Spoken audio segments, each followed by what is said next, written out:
జైత్రయాత్ర లేదంటే నా శవయాత్ర అని చెప్పి ఆమరణ నిరాహార దీక్ష కూర్చున్నటువంటి నాయకుడు మనం చూసాం. గాంధీజీ గారి సత్యాగ్రహం చూసాం, పొట్టి శ్రీరాములు గారి ఆమరణ దీక్ష చూసాం.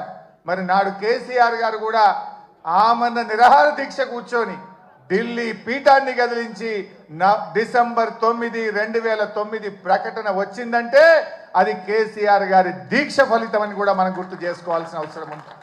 నిజంగా ఆయన ఆ రోజు దీక్ష పూనుకోకపోతే ఇవాళ తెలంగాణ ప్రకటన వచ్చేదా? ఎవడెవడో ఏదో మాట్లాడుతున్నాడు. ఆ రోజు చిదంబరం గారు నాకు బాగా గుర్తు, కేటీఆర్ గారు, మా మధుసూనాచారి గారు, జయశంకర్ గారు అందరం కూడా అక్కడే ఉండేవాళ్ళం. చిదంబరం గారు ఫోన్ చేసి ఢిల్లీ నుంచి కేసీఆర్ గారు దీక్ష విరమించండి, మేము తెలంగాణ ప్రక్రియ ప్రారంభిస్తామన్నారు. మీ మాటలకు మేము మోసపోం. మీరు స్పష్టంగా ఢిల్లీ నుంచి తెలంగాణ రాష్ట్ర ఏర్పాటు ప్రక్రియ ప్రారంభిస్తున్నామని స్పష్టమైన ప్రకటన కేంద్ర ప్రభుత్వం నుంచి చెప్తే తప్ప నా దీక్ష విరమించను అని చెప్పి కేసీఆర్ గారు చెప్పింది. అప్పటికి 11 రోజులైంది. మనిషి ఆ మంచం మీద నుంచి ఒక్కొక్కసారి వణుకుతో దాదాపు ½ ఫీట్ ఎగురుతూ ఉండే బాడీ. తన కంట్రోల్లో తాను లేదు, కానీ ఆ పట్టుదల మాత్రం సడలేదు. మా కళ్ళల్లో నీళ్లు తిరుగుతున్నాయి, ఎంతో బాధపడ్డాం.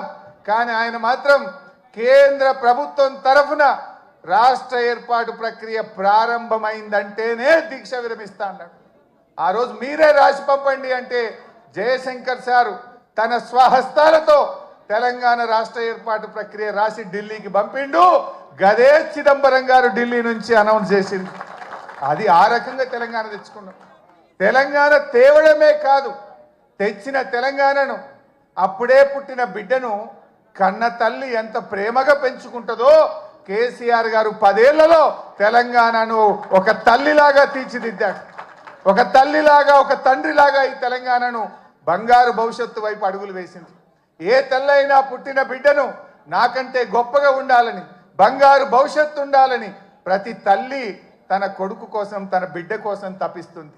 అలా కేసీఆర్ గారు ఈ సాధించిన తెలంగాణను త్రాగునీటిలో, సాగునీటిలో, విద్యుత్ రంగంలో ఏ రంగం తీసుకున్నా ఈ దేశానికి రోల్ మోడల్గా, అన్ని రాష్ట్రాలకు ఒక మోడల్గా, ఒక దిక్సూచిగా తెలంగాణను తయారు చేసింది.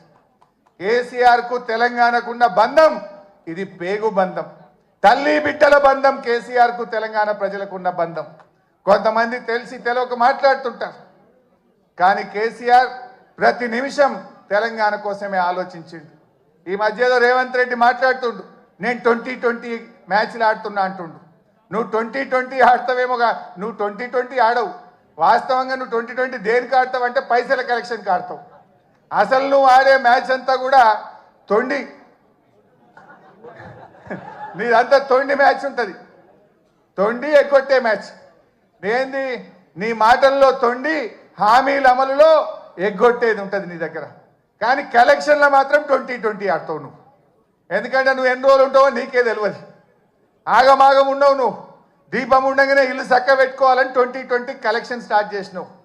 కానీ కేసీఆర్ అన్నీ ఆడతాడు. ఆయన టెస్ట్ మ్యాచ్ అయినా అద్భుతంగా ఆడతాడు, వన్డే అయినా అద్భుతంగా ఆడతాడు, 2020 అయినా ఆడతాడు. ఎప్పుడు ఏదాడలో గదా ఆడతాడు కేసీఆర్. ఎప్పుడు ఏదాడాలో ఆడతాడు. అవసరమైతే డిఫెన్స్ కొడతాడు, అవసరమైతే 6 కొడతాడు. కానీ ఇవాళ తెలంగాణ ప్రజలు ఏ పల్లెల్లో పోయినా, ఎక్కడ పోయినా ఏమంటున్నారు?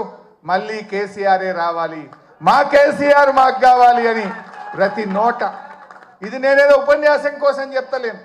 కారులో పోతా ఉంటే సిగ్నల్ పడితే పాపం ఉన్నది, ఇట్లా తలుపు కొట్టి అద్దం దించి సార్ కేసీఆర్ కావాలి, మళ్ళా మనమే రావాలి, వీడు బాగలేడని. అది ట్యాక్సీ డ్రైవర్ కావచ్చు, ఆటో డ్రైవర్ కావచ్చు, అది ఎవరన్నా కానీ, ఆ రోడ్డు మీద పోయే పిల్లలు కావచ్చు, మళ్ళీ కేసీఆర్ కావాలని మాట్లాడుతున్నారు. ఇది ఈరోజు తెలంగాణ సమాజం కోరుకుంటుంది. ప్రజలకు అర్థమైంది. ఎప్పుడన్నా ఎవరికైనా పిల్లలకు తల్లిదండ్రుల మీద కోపం రావచ్చు, కానీ ఆ ప్రేమ మాత్రం ఎప్పటికీ పోదు. కేసీఆర్ది తెలంగాణ ప్రజల మధ్య ఉన్నది తల్లి పిల్లల బంధం, పేగు బంధం. ఇవాళ అందరూ కూడా కేసీఆర్ని కోరుకుంటున్నారు. జనరల్గా ఏమంటారు? ఓటమి విజయానికి నాంది అంటారు. మనం మొన్న ఓడితే ఓడొచ్చు, కానీ రేపు భవిష్యత్తులో మరో 3 టర్ములు బీఆర్ఎస్ పార్టీ గెలవడానికి ఇది నాంది కాబోతా ఉంది. సరే అది ఎప్పుడు వస్తాయా ఏమొస్తాయా రాని, కానీ అందరు కూడా ఇలా కేసీఆర్ వైపు చూస్తూ ఉన్నారు.